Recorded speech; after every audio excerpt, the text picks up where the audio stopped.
الشيطان الرجيم بسم الله الرحمن الرحيم السلام عليكم ورحمة الله وبركاته الحمد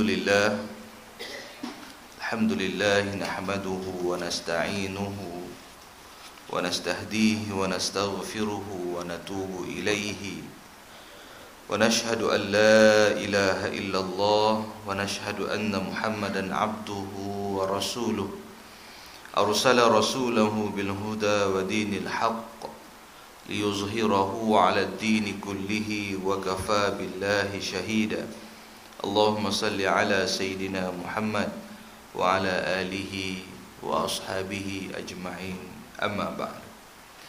Alhamdulillah, tuan-tuan muslimin muslimat yang dirahmati Allah Subhanahu wa taala. Marilah sama-sama kita pada pagi ini merafakkan setinggi syukur pada Allah Subhanahu wa taala di atas kurniaan Allah Subhanahu wa taala, nikmat bangun pagi, nikmat melaksanakan ibadah solat subuh secara berjemaah, dan nikmat kita berada di dalam majlis ilmu. Mudah-mudahan nikmat-nikmat yang kita kecapi itu insya-Allah akan terus dikecapi, akan terus kita dipilih oleh Allah Subhanahu wa taala untuk menikmati nikmatnya itu pada esok lusa hinggalah penghujung hayat kita insya-Allah. Tuan-tuan muslimin muslimat yang dirahmati Allah Subhanahu wa taala, pada hari ini seperti mana biasa kita ingin melihat kepada nasihat wasiat yang diungkapkan oleh Al-Imam Asy-Syafi'i rahimahullah dalam perkara-perkara yang akan menjadikan kita atau menjadi panduan dalam hidup kita seharian hari ini. Di mana tuan-tuan yang rahmati Allah Subhanahu wa taala, kita lihat dalam kehidupan yang penuh dengan pancaroba, penuh dengan ujian hari ini tuan-tuan. Macam-macam berlaku, dan semua yang berlaku itu menampakkan bagaimana perlunya kita mempunyai panduan yang jelas, pedoman yang jelas yang dibawa oleh Rasulullah sallallahu alaihi wasallam, diperincikan oleh para ulama, di antaranya iaitu Al-Imam Asy-Syafi'i rahimahullah, yang sangat dekat dengan hati kita sebagai orang yang bermazhab dengan mazhab Syafi'i. Jadi tuan-tuan yang rahmati Allah, hari ini kita nak menyentuh pada wasiat yang seterusnya, iaitu wasiat yang ketiga yang diberikan oleh Al-Imam Syafi'i, di mana Al-Imam Syafi'i memberikan nasihat, memberikan wasiat 5 perkara yang harus diingati. Yang pertama sekali ada 5 perkara ini tuan-tuan. Yang pertama sekali iaitu Al-Imam Syafi'i mengatakan perbanyakkan menyebut Allah daripada menyebut makhluknya. Memperbanyakkan, kita kena banyak menyebut Allah Subhanahu wa taala daripada kita menyebut selain daripada Allah Subhanahu wa taala. Sebab hakikatnya dalam hidup kita ni tuan-tuan, kita banyak menyebut yang lain daripada Allah berbanding dengan Allah Subhanahu wa taala. Kalau kita tengok semalam, satu daripada pagi tuan-tuan, daripada pagi bangun daripada tidur sampai kita tidur balik, berapa banyak peratus yang kita sebut atau yang kita panggil namanya itu ialah nama Allah? Barangkali 10%. 90% yang lain nama orang lain. Nama staf kita, nama anak buah kita, nama isteri kita, nama suami kita, nama anak murid kita, nama jiran kita, nama-nama yang lain. Tetapi nama Allah Subhanahu wa taala barangkali 10%. Ataupun 10% itu atau 10% itu tuan-tuan dah terlalu banyak barangkali. Mungkin 5%. Itu lagi parahlah. Atau 5% pun dah banyak. 2% saja kita sebut nama Allah sepanjang hari, manakala 98% yang lain kita menyebut selain daripada Allah Subhanahu wa taala. Sebab itu dalam perkara ini Al-Imam Syafi'i mengatakan bahawa perbanyakkan kita menyebut Allah daripada kita menyebut makhluk-makhluknya. Kita sebut makhluk termasuklah manusia tuan-tuan. Termasuklah manusia. Sama juga tak kala kita menghadapi masalah. Allah mengatakan wa idza sa'alaka 'ibadi 'anni fa inni qarib bila hamba-Ku memohon daripada Aku, menyebut-nyebut nama-Ku, fa inni qarib, sesungguhnya Aku dekat, kata Allah Subhanahu wa taala, ujibu da'watad da'i idza da'an, maka akan Ku perkenankan apa yang dimohon, apa yang diminta oleh hamba-hamba-Ku itu. Jadi tuan-tuan yang rahmati Allah Subhanahu wa taala, di sini Allah katakan bila seseorang hamba memanggil-manggilnya atau menyebut namanya, memohon daripadanya, fa inni qarib, sesungguhnya Aku dekat, kata Allah Subhanahu wa taala. Allah beri jaminan tak kala kita memohon daripada Allah, Allah dekat dengan kita. Tapi yang dekat itu yang kadang-kadang kita kurang mengadu hal kepadanya. Kita ambil contoh. Kalau kita ada sesuatu masalah, tuan-tuan. Masalah apa dalam dunia ni? Banyak masalah. Apa masalahnya? Banyak, Ustaz. Kalau nak sebut satu-satu macam-macam lah. Masalah keluarga, masalah rumah tangga, masalah masyarakat. Yang paling berat lagi masalah negara, masalah dunia. Bila kita menghadapi masalah jerebu hari itu, tuan-tuan, hanya masalah juga. Banyak kita sebut tentang manusia, atau kita banyak sebut tentang Allah. Kita menyeru pada manusia banyak, ataupun kita menyeru pada Allah Subhanahu wa taala yang banyak. Kita menghadapi masalah anak-anak barangkali, tuan-tuan, barangkali anak-anak kita ada masalah, kita mengadu kepada gurunya, guru di sekolah, kita mengadu kepada kaunselor, kita mengadu kepada jiran kita mengadu kepada bapa mertua kita mengadu kepada macam-macam. Tapi pernahkah kita mengadu kepada Allah Subhanahu wa taala? Sebagai seorang guru umpamanya, ataupun sebagai seorang pendidik, atau sebagai seorang bos, ada pejabat. Kita ada anak buah kita, memang anak buah kita ada masalah. Kita mengadu pada kawan ni, macam mana kau selesaikan masalah di ofis, di pejabat? Macam mana kau selesaikan masalah ini di tempat kamu? Okey, kita bertanya kepada kawan-kawan kita. Tanya lagi pada jiran kita, tanya lagi kepada barangkali orang yang lebih berpengalaman daripada kita. Tetapi pernah kita menyebutnya di hadapan Allah Subhanahu wa taala, ya Allah, selesaikanlah masalah anak-anakku ini. Ya Allah, selesaikanlah masalah staf ataupun orang di bawah tanggungjawab aku ini. Okey. Jadi maksudnya, tuan-tuan yang rahmati Allah, Imam Syafi'i mengajar kita, kalau selama ini kita banyak menyebut selain daripada Allah, mula daripada hari ini kita kena sebut Allah banyak daripada yang lain. Jangan mengadu pada manusia lebih banyak daripada kita mengadu pada Allah. Sebab bila kita mengadu pada manusia, manusia tak boleh selesaikan masalah kita. Bila kita mengadu kepada Allah, Allah akan selesaikan masalah kita.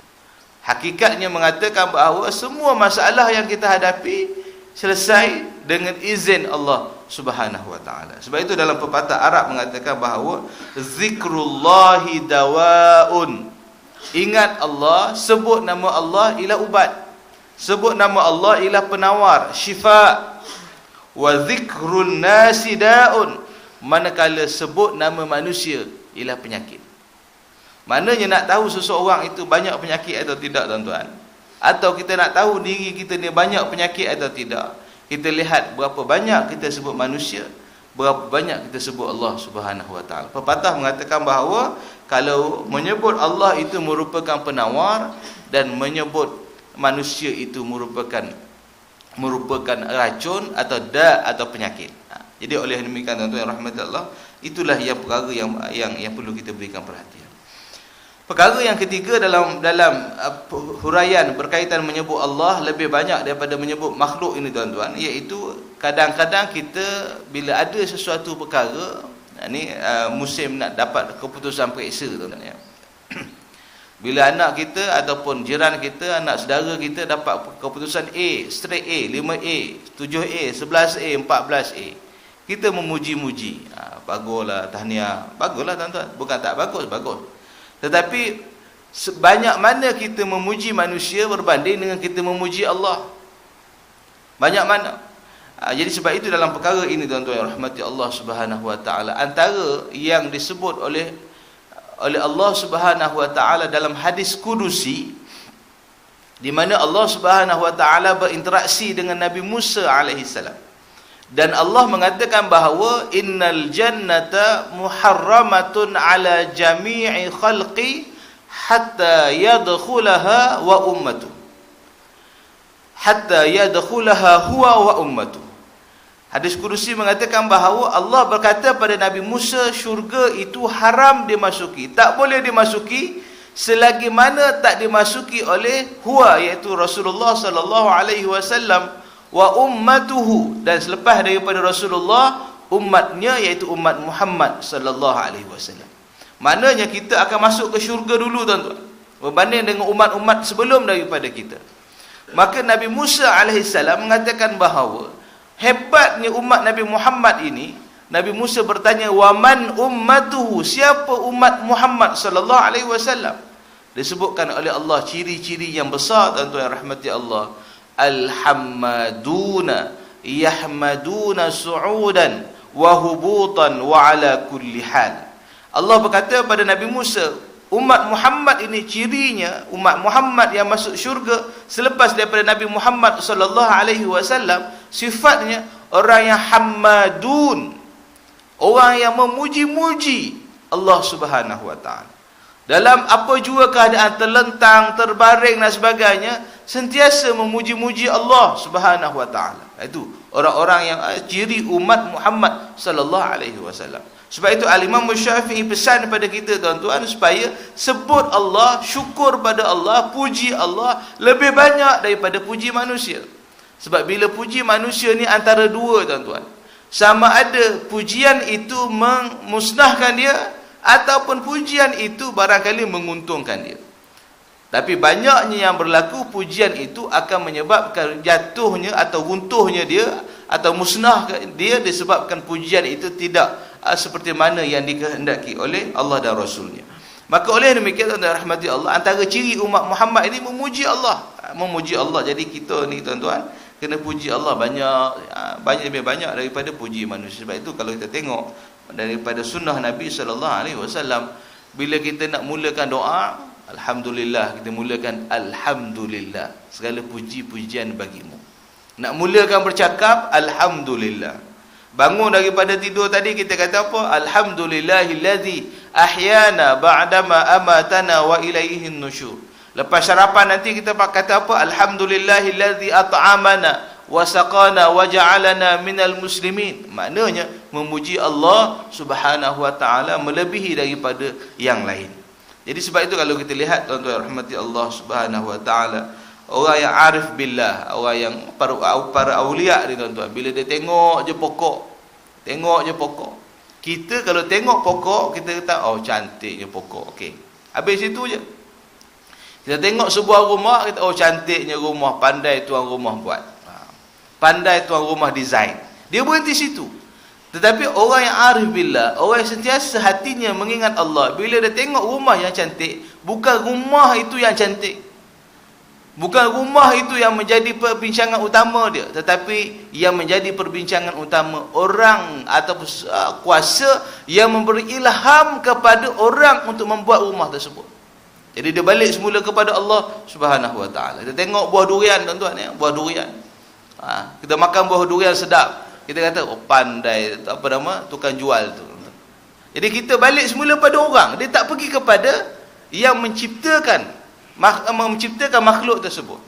Kita musim ini, tuan-tuan rahmati Allah Subhanahu wa taala, musim musim hujan umpamanya. Bila turun hujan, kita tak nampak hujan sebagai hujan. Sedangkan sepatutnya hujan itu kita kembalikan kepada yang menciptakan hujan tersebut. Maka oleh demikian, tuan-tuan rahmati Allah, maka wajarlah bagi kita, seperti mana disebut oleh Al-Imam Syafi'i rahimahullah, maka banyakkan kita menyebut Allah daripada kita menyebut manusia. Itu yang pertama. Kita masuk kepada yang kedua, tuan-tuan, iaitu memperbanyakkan menyebut akhirat daripada menyebut urusan dunia. Ini kena lagi kita, tuan-tuan. Tadi dah kena, ni kena lagi. Nak macam mana? Kita ni manusia. Banyakkan sebut akhirat daripada sebut dunia. Jadi maknanya, tuan-tuan, kalaulah katakanlah kita pergi ke stadium untuk tengok bola, kita cerita hal akhirat, agak-agaknya kena tak tempat tu, tuan-tuan. Orang kata apa ustaz, kita nak tengok bola ni, cerita apa akhirat ni? Sebab akhirat itu bagi setengah orang, setengah masyarakat kita, hanya dibincangkan di surau, hanya dibincangkan di masjid, hanya dibincangkan di majlis kematian. Yang lain jangan cerita. Kalau majlis kenduri kendara, jangan cerita masalah akhirat ni. Susah mana begitulah. Sedangkan Al-Imam Syafi'i mengatakan banyakkan kita menyebut akhirat berbanding daripada kita menyebut dunia. Apa-apa saja yang berkait dengan akhirat, apa-apa saja yang berkait dengan dunia. Hatta usia pun tuan-tuan. Satu hari di dunia, satu hari di akhirat bersamaan dengan 1000 tahun di dunia. Satu hari di akhirat bersamaan dengan 1000 tahun di dunia. Setengah hari di akhirat bersama dengan 500 tahun di dunia. 500 tahun pun tak ada orang hidup sekarang ni tuan-tuan. Maknanya panjangnya akhirat berbanding dunia. Betapa pentingnya akhirat berbanding dunia. Kita hidup atas muka bumi Allah ni tuan-tuan, rahmati Allah Subhanahu wa taala, paling-paling banyak 63 tahun. Dia punya average-nya tuan-tuan, 63 tahun. Lepas pada itu bonus, kurang pada itu merupakan ketetapan Allah Subhanahu wa taala. Tapi dalam perbualan kita seharian, kita banyak menyebut yang pendek, yang sementara, yang singkat berbanding yang kekal abadi. Sebab itu Allah berkata dalam ayat Al-Quran, "Qul mata'id dunya qalil wal akhiratu khairul liman ittaqa."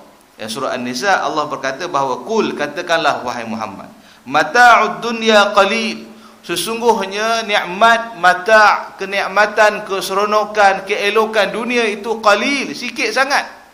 Wal akhiratu khairun, sedangkan akhirat itu ialah lebih baik liman ittaqa, kepada mereka yang bertakwa kepada Allah Subhanahu wa taala. Dunia, nikmat dunia ni sikit sangat, keseronokan dunia ni sikit sangat berbanding dengan akhirat.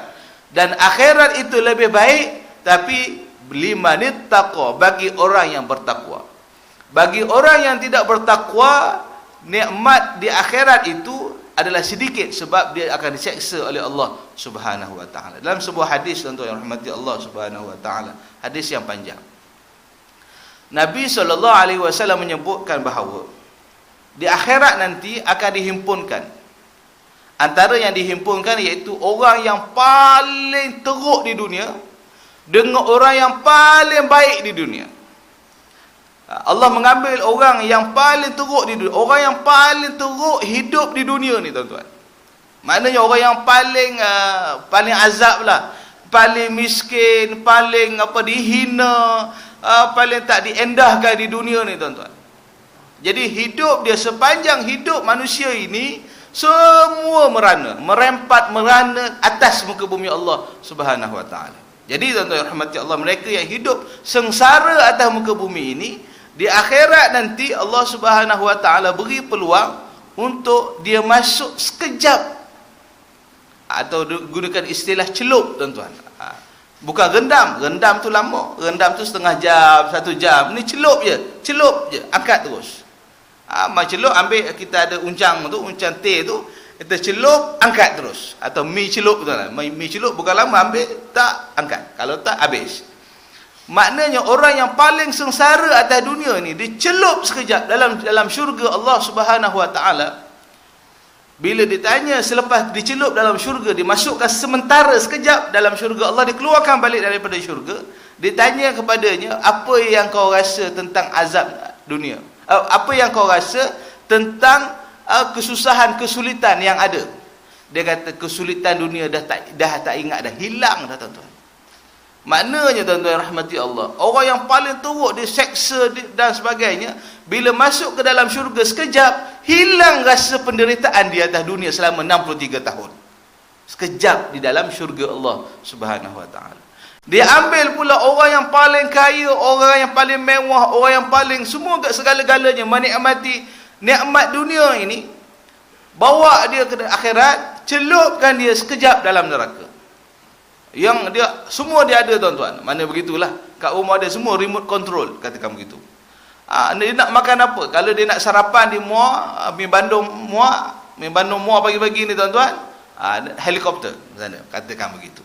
Atau nak pergi mana? Pergilah mana? Nak nikmati nikmat semua sekali dikecapi dalam dunia ini. Tapi sekali direndam dalam neraka, tanya dia, bagaimana, apa yang kamu rasa tentang nikmat? Dia kata, sudah tidak ada nikmat bagi aku.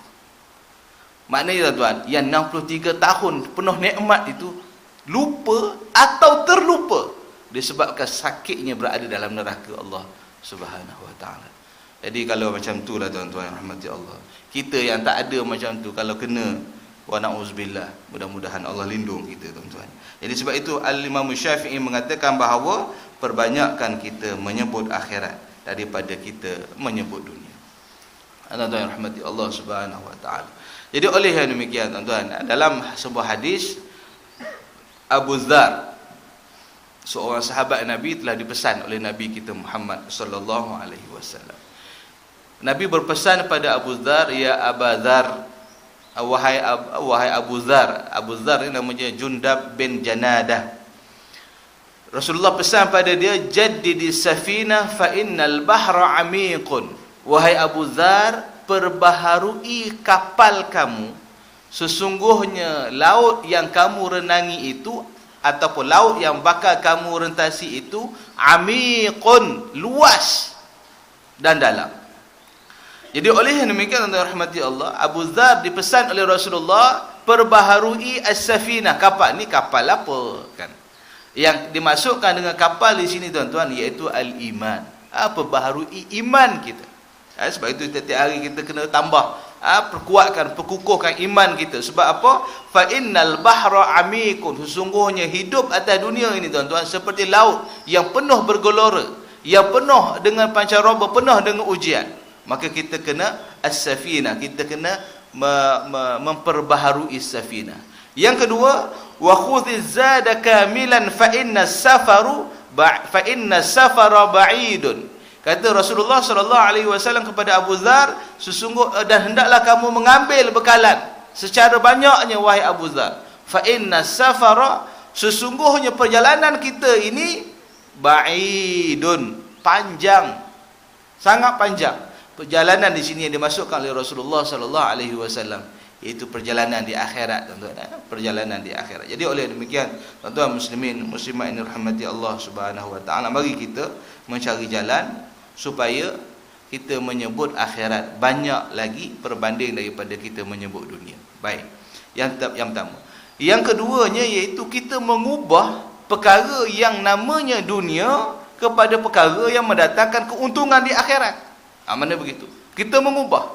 Bagaimana tuan-tuan rahmati Allah Subhanahu wa taala? Semua perbuatan dunia ini atau duniawi ini, benda-benda dunia ini kita kena ubah jadi saham kita di akhirat. Kita ziarah orang umpamanya.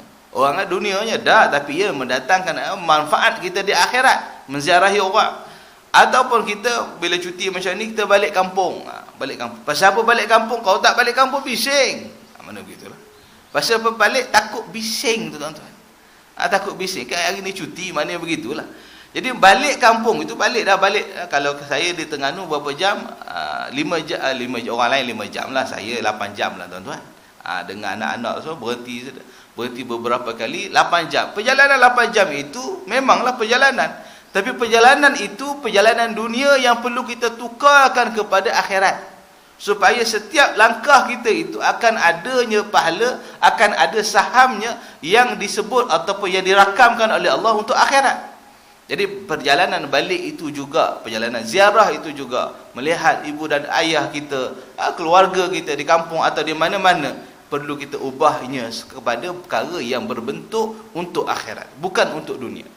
Ada orang panggil kita kenduri umpamanya, kenduri ni hari cuti, kenduri kahwin lah tuan-tuan. Kenduri kahwin. Kita pergi juga, pergi dalam keadaan marah. Pasal apa? Kalau tak pergi nanti dia tak datang tempat aku. Aku kenduri kahwin nanti dia tak datang. Jadi kita pergi pasal nak suruh orang balas tuan-tuan. Dapatlah balasan itu, tapi tak dapat apa-apa dengan apa yang dijanjikan oleh Allah Subhanahu wa taala. Maka kita ubah benda itu, apa sahaja yang kita buat memberikan kesan ianya kepada saham kita di akhirat nanti. Jadi kita ubah benda-benda dunia ni tuan-tuan. Mudah saja. Dan yang pertama sekali kita betulkan niat kita. Niat kita ini bukan untuk manusia, tapi niat kita ini kerana Allah. Nabi SAW boleh berziarah, kita pun berziarah juga. Nabi SAW pergi mengunjungi ataupun memenuhi tuntutan ataupun ajakan ataupun jemputan maka kita memenuhi jemputan kerana ianya merupakan salah satu sunnah Rasulullah sallallahu alaihi wasallam. Kemudian dalam pesanan Abu Dzar, ya Rasulullah kepada Abu Dzar yang lain, wa khaffifil hamal fa innal aqaba kaudun. Maka ringankanlah beban yang kamu tanggung. Sesungguhnya rintangan dalam kehidupan itu sangat berat. Ringankan beban, selesaikan masalah, selesaikan tanggungjawab kita dulu sebelum kita berpindah ke akhirat. Selesaikan dulu, jangan bawa banyak sangat tanggungjawab itu, tuan-tuan. Sebab itu hari ini kalau ada orang diberi tanggungjawab, masing-masing tepuk tangan. Pasal apa? Pasal dapat tanggungjawab. Bila dilantik menjadi ketua negara, oh hebat. Padahal dia lupa bahawa yang ketua negara ni payah masuk syurganya, ataupun ketua kawasan, kan payah sebab orang lain tidak ada tanggungjawab, dia diberikan tanggungjawab. Sepatutnya tanggungjawab itu disambut dengan penuh keinsafan, bukan disambut dengan penuh kegembiraan. Jadi oleh yang demikian, tuan-tuan rahmati, wa khaffifil hamal, kurangkan beban, selesaikan beban sebelum kita berpindah kepada Allah Subhanahu wa taala. Baik, itu yang kedua, tuan-tuan rahmati Allah, memperbanyakkan sebut akhirat berbanding dengan sebut dunia. Perkara yang ketiga pada hari ini yang disebut oleh Al-Imam Syafi'i rahimahullah, perbanyakkan menyebut dan mengingat hal-hal kematian daripada hal-hal kehidupan. Sebut mati banyak sikit, tuan-tuan. Sebut mati banyak sikit. Cuba tuan-tuan, esok hari kerja, pagi-pagi sarapan dengan kawan, tuan-tuan sebut dulu tentang kematian. Kita ni kalau mati macam mana? Kawan kata, kau ni pagi-pagi sebut mati dah, ceritalah saham naik turun. Memang begitulah, tuan-tuan. Manusia suka sebut tentang dunia. Cuba sebut tentang mati. Kalau kita balik lagi, jumpa isteri kita, jumpa anak-anak kita, kita tengah makan sarapan, kalau mati hari ni jadi macam mana? Anak-anak kata, ya, buat sepoi betul. Tadi ada selera nak makan sarapan, bila sebut mati ni tak ada selera terus. Manusia macam tu. Cuba tengok majlis kenduri kendara, katakanlah majlis kahwin lah, kita tuan pergi kan. Saya diberitahu ada orang sahabat semalam, dia kata dia pergi ke sebuah majlis, tuan-tuan, di kawasan Felda. Dia bercerita tentang Felda. Dia kata pergi majlis bernama kenduri kesyukuran, lepas tu tahlil sekali. Okey, malam ni malam. Jadi majlis kesyukuran, majlis kenduri kesyukuran dan tahlil. Macam biasalah orang kita buat. Lepas pada tahlil, karaoke, tuan-tuan. Lepas pada tahlil, karaoke. Jadi kawan kita ni terkejut. Orang Kuala Lumpur, tuan-tuan. Orang Kuala Lumpur bila tengok tahlil dengan karaoke boleh geng, tuan-tuan. Terkejutlah. Dia kata, macam mana pula boleh haji buat karaoke? Kan kita baru tahlil tadi. Tahlil ni nak mengingati mati. Lepas mengingati mati, karaoke. Dia kata, mudah aja haji tersebut, tuan rumah tersebut. Dia kata, kalau tak buat karaoke, orang tak datang tahlil. Jadi kita pun termenung. Inilah masalah apa yang berlaku dalam masyarakat kita. Jadi antara cara supaya orang datang tahlil, siapkan karaoke. Jadi tuan-tuan boleh try buatlah di sini, tuan-tuan. Tengok macam mana. Jadi antara kematian dan kehidupan tu, antara mengingat mati dengan ingat kehidupan tu, jadi sama-sama, seiring, tuan-tuan. Mana begitu? Jadi oleh demikian, kalau kita lihat, inilah yang berlaku dalam masyarakat kita. Kalau saya dulu di Sabah, tuan-tuan, di Sabah, kalau kenduri kahwin tu tak ada karaoke, memang sugul lah, mesti ada karaoke. Saya pergilah juga, kita tak tahu kan mula-mula, kita pergilah juga kenduri lah berkaraoke. Kalau yang berkaraoke, yang menyanyi tu orang muda macam saya waktu tu, tuan-tuan, boleh tahan. Yang ni yang ya Allah, suara tak berapa nak keluar kok hidung dah keluar suara masing-masing, tuan-tuan. Yang 60, 50 yang tu rancak yang berkaraoke. Sebab budak-budak muda ni berkaraoke malam. Waktu tengah-tengah hari tu, atuk-atuknya berkaraoke, tuan-tuan. Jadi kita termenung. Inilah suasana yang berlaku dalam masyarakat kita. Jadi oleh demikian, tuan-tuan rahmati Allah, ingat mati lebih daripada ingat hidup ini, tuan-tuan. Cakap tentang sesuatu, biar banyak kita bercakap tentang mati. Walaupun kadang-kadang orang kata sepoi, buat hilang mood ya. Ada tuan-tuan.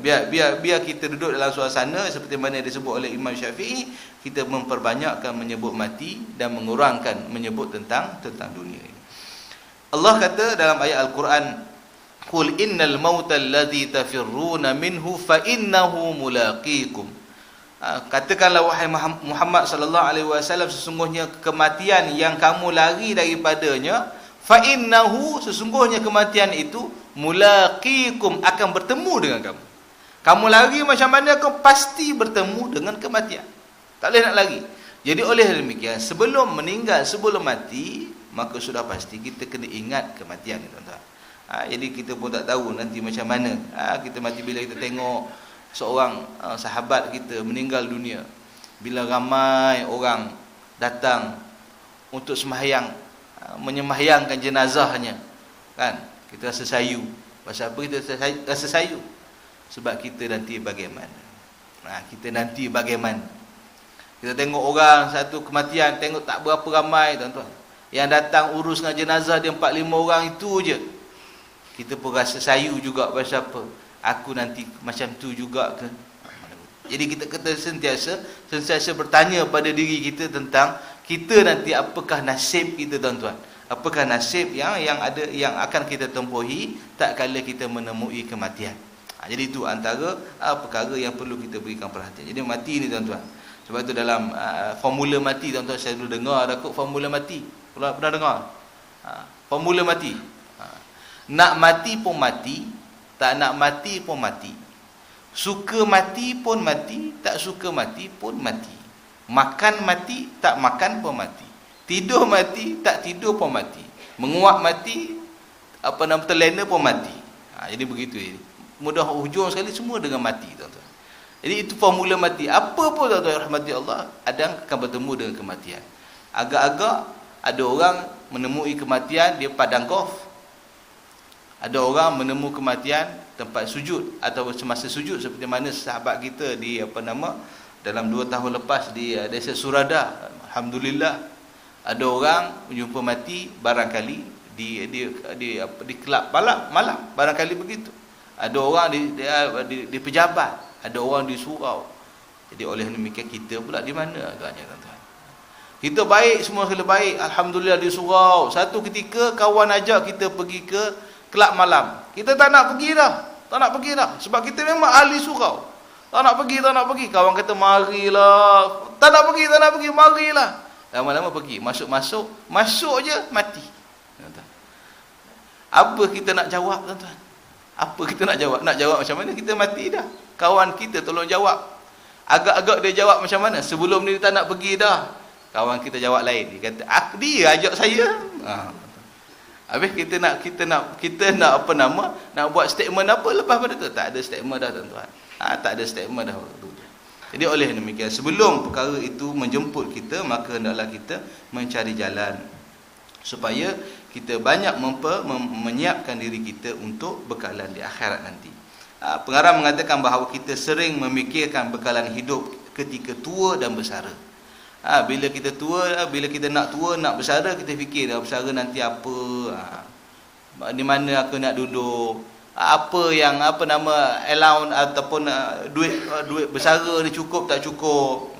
Tapi jarang kita memikirkan bekalan hidup semasa kita mati dan kehidupan selepas mati.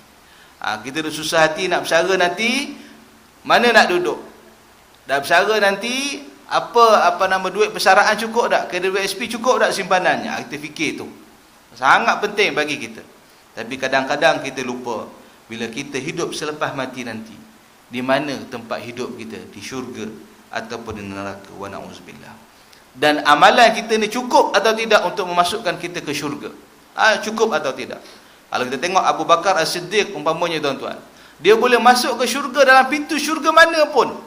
Itu Abu Bakar As-Siddiq, sahabat Nabi sallallahu alaihi wasallam. Abu Bakar As-Siddiq, bila dicerita tentang dalam sebuah hadis Nabi sallallahu alaihi wasallam bahawa Abu Bakar ini boleh masuk di pintu syurga tu, dia ada banyak nama. Ada pintu nafkah. Orang yang memberikan nafkah masuk dalam pintu nafkah. Orang yang bersolat, orang yang berjihad, ada pintu-pintunya, tuan-tuan. Setiap pintu ni akan ada nama-namanya. Nama-nama orang yang akan masuk dalam pintu itu. Cuba kita bayangkan kita nanti, bila kita hidup di akhirat nanti, kita pergi sampai ke pintu, tengok pintu solat, tengok senarai nama kita, tak ada. Apa rasa kita? Sudah dah. Tengok pintu nafkah pula, tak ada juga nama kita. Tengok pintu puasa, nama kita tak ada juga. Tengok pintu jihad, tak ada. Tengok pintu neraka, atas sekali namanya. Masa tu kita nak meraung ke nak apa, tuan-tuan? Jadi maksudnya na'udzubillah, kita minta lindung sebagai contoh. Tapi Abu Bakar As-Siddiq, tengok pintu solat, nama dia ada. Tengok pintu puasa, ada nama dia. Tengok pintu jihad, ada namanya. Tengok pintu nafkah, ada namanya. Tengok pintu sedekah, ada namanya. Payah juga ustaz, banyak sangat nama, banyak dah ada di pintu semua, nak masuk kok mana? Tuan. Yang tu pun payah ke tuan-tuan? Yang tu tak payah, tuan-tuan, masuk kok mana pun tak ada masalah. Yang kita payah dan susah hati bila nama kita tidak tertera di mana-mana pintu syurga. Ini masalahnya. Kalau ada di kalangan tuan-tuan yang pandai buat lirik lagu, iaitu biar namaku terpahat di pintu syurga. Buat lirik ya, tuan-tuan. Kan sedap sikit ni. Ini pahat batu dia, pahat nama di atas batu Kuala Kubu yang Sudirman nyanyi tu. Kita ubah sikit tuan-tuan. Jadi yang ketiga iaitu banyak menyebut kematian daripada menyebut perkara-perkara keduniaan. Baik. Yang keempat tuan-tuan, iaitu jangan menyebut kebaikan diri dan keluarga. Jangan banyak menyebut kebaikan diri dan kebaikan keluarga kita. Iaitu maknanya membesar diri kita. Saya ni keturunan mana? Shah Rukh Khan umpamanya. Khan kata Allah, hebatlah tu. Jadi jangan banyak menyebut tentang kebaikan diri dan kebaikan keluarga. Jangan banyak sangat, tuan-tuan. Bukan tak boleh sebut manusia biasa. Nak buat manusia mana? Saya ni datang daripada Patani, golongan raja-raja. Bila dia orang dengar, mak saya golongan raja-raja Sumatera. Kan sedap bunyi, tuan-tuan. Atuk saya Raja Nur Palembang. Habis raja semua dia punya lagi, tuan-tuan. Jadi orang tanya, dah apa hal? Apa hal? Jadi bangga diri ni, tuan-tuan, rahmati Allah Subhanahu wa taala. Akhirnya dia membawa kepada sifat ujub. Sifat ujub iaitu rasa dirinya lebih daripada orang yang lain. Maka sebab itu kalau kita lihat, syaitan sentiasa mencari jalan supaya meletakkan rasa bangga kepada seseorang tu. Kita ada anak umpamanya, anak kita ada 15 kan, 15, alhamdulillah kan.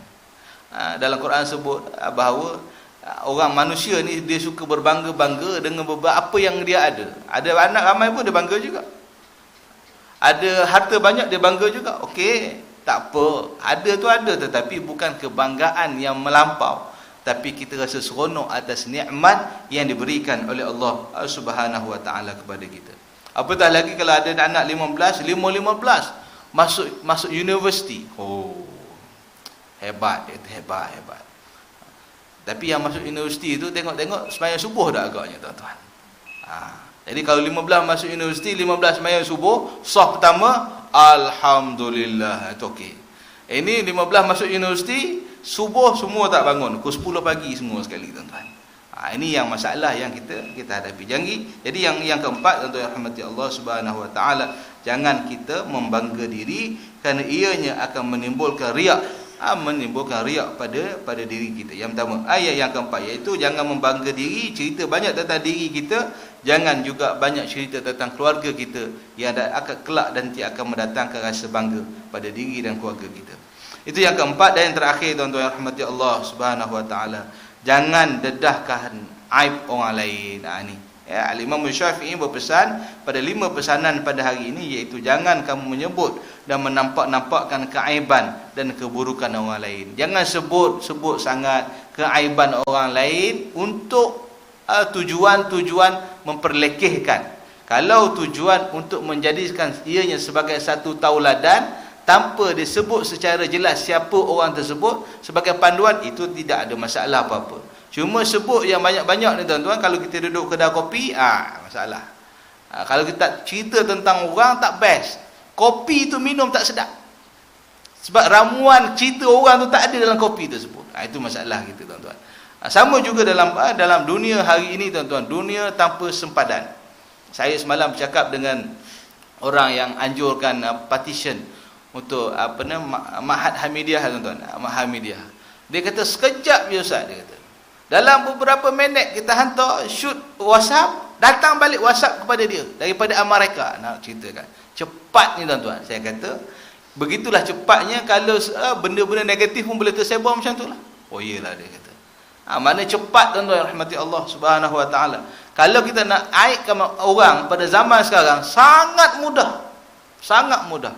Pasal apa? Dengan kemudahan teknologi yang ada, dengan sifat manusia yang tidak takut kepada dosa, dengan sikap orang lain pula yang suka bercerita tentang keaiban orang ni tuan-tuan, maka ianya menjadi pendorong supaya mudahnya tersebar perkara-perkara yang negatif seperti ini. Sebab itu Imam Syafi'i berpesan kepada kita, jangan dedahkan, jangan cuba suka mendedahkan keaiban orang lain. Apatah lagi yang aib itu saudara kita. Apatah lagi yang aib itu keluarga kita. Apatah yang aib itu ialah ahli orang yang duduk serumah dengan kita. Kalau umpamanya kalau suami dan isteri tuan-tuan rahmati Allah, orang yang paling tahu tentang keaiban suami isterinya lah tuan-tuan. Yang tidur berdengkur kan, yang orang lain tak tahu tuan-tuan. Kecuali kalau tidur jarang-jarang sekali kita pergi musafir mana-mana, tidur sebilik dengan kawan duk rakam, itu cerita lain. Ada kawan saya dia rakam tuan-tuan. Berdengkur tu dia rakam. Pagi esok dia punya tone telefonnya berdengkur itulah tuan-tuan. Itu mana jenis manusia nak buat macam mana? Jadi maknanya orang yang paling tahu tentang keaiban isteri suaminya. Tahu semua sekali. Dari segi suka masak, tak suka masak, malas ke rajin, semua tahu. Tapi jangan diaibkan atau dihebahkan kepada orang lain, kerana ianya merupakan satu perkara yang mungkar, satu perkara yang tidak dibenarkan dalam Islam. Jadi sebab itu kalau tuan-tuan yang rahmati Allah Subhanahu wa taala, kita lihat bahawa yang kelima ini kita mengambil jalan benda-benda yang aib yang berkait dengan orang lain tidak kita sebarkan, itu yang pertama. Yang keduanya, kita cari jalan untuk memperbetulkan keaiban tersebut, memperbetulkan kelemahan yang ada itu, supaya orang tersebut, sama ada isteri kita, anak-anak kita ataupun masyarakat kita, dapat hidup dalam keadaan, dalam nilai mutu kehidupan yang lebih baik berdasarkan kepada agama Allah Subhanahu wa taala. Jadi apa yang boleh saya rumuskan dalam perbincangan kita pada hari ini tuan-tuan yang rahmati Allah, 5 perkara yang menjadi fokus Al-Imam Syafi'i rahimahullah. Yang pertama, dari segi menyebut Allah Subhanahu wa taala, biarlah banyak berbanding dengan menyebut manusia. Yang kedua, kita sebut akhirat lebih banyak daripada kita sebut urusan dunia. Yang ketiga, kita sebut mati lebih banyak daripada kehidupan. Yang keempat, iaitu kita jangan banyak menyebut kebaikan diri di hadapan orang berbanding dengan kelemahan diri kita. Yang kelima, iaitu jangan kita sebut-sebut keaiban orang lain berbanding dengan keaiban, jangan kita sebut-sebut keaiban ataupun menyampaikan keaiban orang lain, kerana ianya merupakan satu keburukan yang perlu kita atasi, yang perlu kita cuba cari jalan untuk menambah baik ataupun memberi jalan untuk mengislahkan keaiban yang dilakukan oleh saudara kita atau sahabat kita ataupun teman-teman kita. Jadi oleh demikian tuan-tuan rahmati Allah, saya nak mengajak diri saya dan diri tuan-tuan, mari sama-sama kita melihat nasihat Al-Imam Syafi'i ini yang sangat relevan dengan kehidupan kita. Mudah-mudahan Allah Subhanahu wa taala menjadikan kehidupan kita ini lebih bermakna, lebih baik, lebih bermutu, lebih diredai oleh Allah Subhanahu wa taala apabila kita dapat melakukan 5 perkara yang disebutkan oleh Al-Imam Asy-Syafi'i rahimahullah. Jadi saya rasa sekadar itulah yang boleh saya berkongsi dengan tuan-tuan. Yang baik semuanya daripada Allah Subhanahu wa taala, yang lemah itu merupakan kelemahan saya. Mudah-mudahan dapat kita manfaatkan sedikit yang disampaikan itu insya-Allah. Aku qauli hadza wa astaghfirullah li wa lakum wa lisairil muslimin wal muslimat wal mu'minin wal mu'minat. Wassalamu alaikum warahmatullahi wabarakatuh. Bismillahirrahmanirrahim. Allahumma anfa'na bima 'allamtana wa 'allimna ma yanfa'una wa zidna 'ilma اللهم ربنا هب لنا من أزواجنا وذرياتنا قرة أعين واجعلنا للمتقين إماما اللهم فقهنا في الدين وعلمنا التأويل واهدنا صراطك المستقيم اللهم ربنا آتنا في الدنيا حسنة وفي الآخرة حسنة وقنا عذاب النار والحمد لله رب العالمين تقبل الله منكم